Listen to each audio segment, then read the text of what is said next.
বাংলাদেশে তখনও মজুদ যথেষ্ট। সরকার বারবার আশ্বাস দিলেও থেমে থাকেনি অসাধু থেকে শুরু করে মৌসুমি ব্যবসায়ীরাও।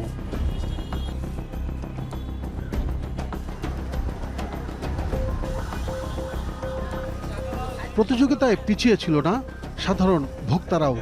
সবাই মিলে এক রহস্যজনক তেল লুকোচুরির খেলায় মেতে উঠেছিলেন।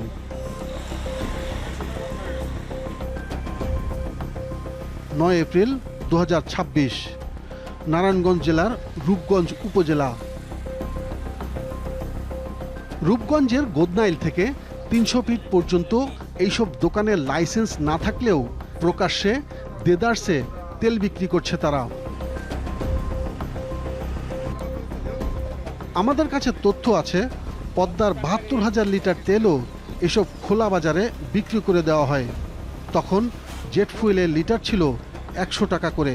৭২,০০০ লিটার তেলের দাম আসে ৭২ লাখ টাকা। এসব তেল অকটেনের সাথে মিশিয়ে বিক্রি করা হয় ১৩০ থেকে ১৪০ টাকা দরে। যদিও পরে জেট ফুয়েলের দাম বাড়ানো হয়।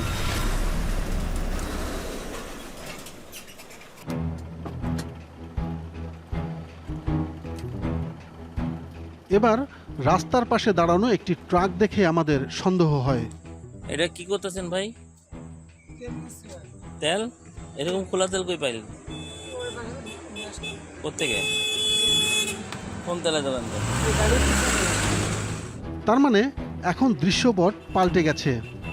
আগে ট্রাক থেকে তেল নামিয়ে চুরি করে এখানে চালকরা বিক্রি করে দিতেন, আর এখন উল্টো কিনে নিচ্ছেন বেশি দামে। কত করে বিক্রি করছেন? আমি টাকা লাগে না, ১০৫ টাকা বেচছি। ১২০ টাকা করে বিক্রি করছেন। ১০ টাকা চাইছি, হাই করছে ৫ টাকা দিব না ভাই, ৫ টাকা করছে দিব। আমি কত করে? ১১০ টাকা চাইছি, আমার কাছে ১২০ না ১০ টাকা চাইছি। আপনারা বললেন ভাই কত? ৫ টাকা কইছে দিব না।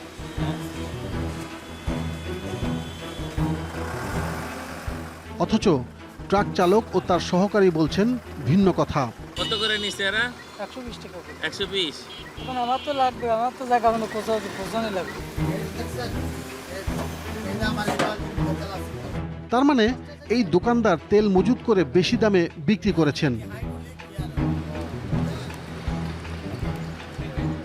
কিছু দূর এগিয়ে আমরা আরেকটি দোকানেও একই দৃশ্য দেখতে পাই। কত করে? ১০২ টাকা।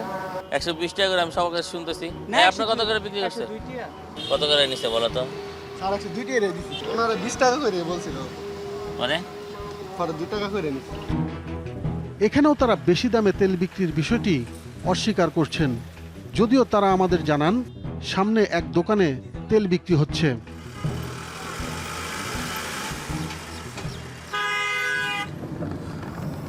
পাওয়া যাবে ডিজেল? ভাই ডিজেল আছে না? নাই? কই ডিজেল নাই? আপনার কাছে আছে? ভাই ওনা আমার কাছে তো নাই জিনিসটা, আমার তো নিজের গাড়ি আছে, আমার নিজের গাড়িতে লাগে টুকটাক। কোনো তো এই ক্রাইসিসের কারণে আমি আর নিজের গাড়িতে তেল দিতে পারতেছি না।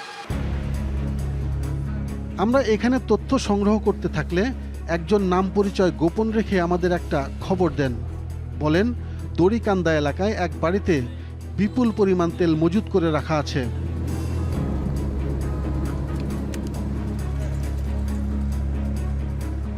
গোপন খবরের সূত্র ধরে আমরা হাজির হই এই বাড়িতে।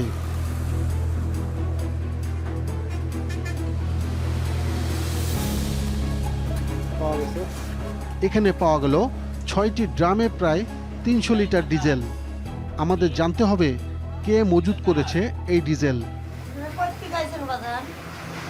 আমি যমুনা টিভি থেকে আসছি। কাকি এটা কার? দোকানদার। এই তেল কার? আপনার? না, যে আমার না, দোকানদার যার মাল হ্যাঁ। এই ভ্যানের নাম্বারটা দিয়ে আপনারা ফোন দেন যে ভাই এইগুলা কিসের। সাগর ভাই আপনার কাছে যে তেল আছে সেগুলো আপনি জমা রাখছেন কেন? এখানে কি আছে আপনি বলেন তো আমারে? Diesel diesel. হ্যাঁ, তা আমাদের ডিজেল আছে, তা আমার ডিজেল লাগে না আমার দোকানে। আপনি কি এইভাবে ডিজেল রাখতে পারবেন এতগুলো? ভাই আমার এনে সেদিন কাইছে সব দেখে গেছে, বুঝছেন? আপনারা এখন আবার এটা কি বলেন? আমারে জরিমানা বেড়ে গেছে, 4 লিটার তেল অক্টেন ছিল লিয়ে গেছে। কিছুক্ষণ পর উপজেলা ম্যাজিস্ট্রেট হাজির।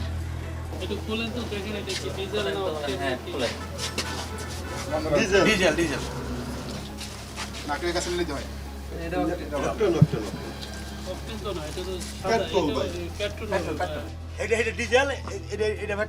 সে যেহেতু উপস্থিত নেই, আমরা এটা কাজ করতে পারি আর কি, আমরা ওর তেলটা জব্দ করতে পারি। সব দেখে শুনে এবং মালিককে খুঁজে না পেয়ে জব্দ করা তেল তিনি নিলামে তোলেন। যেখানেই অবৈধ মজুদ পাচ্ছি সেখানে আমরা শাস্তিমূলক ব্যবস্থা নিচ্ছি, তেল বাজেয়াপ্ত করছি এবং সংশ্লিষ্ট যাকে পাওয়া যায় তাকে আমরা আইন ও বিধি অনুযায়ী শাস্তির আওতায় আনছি।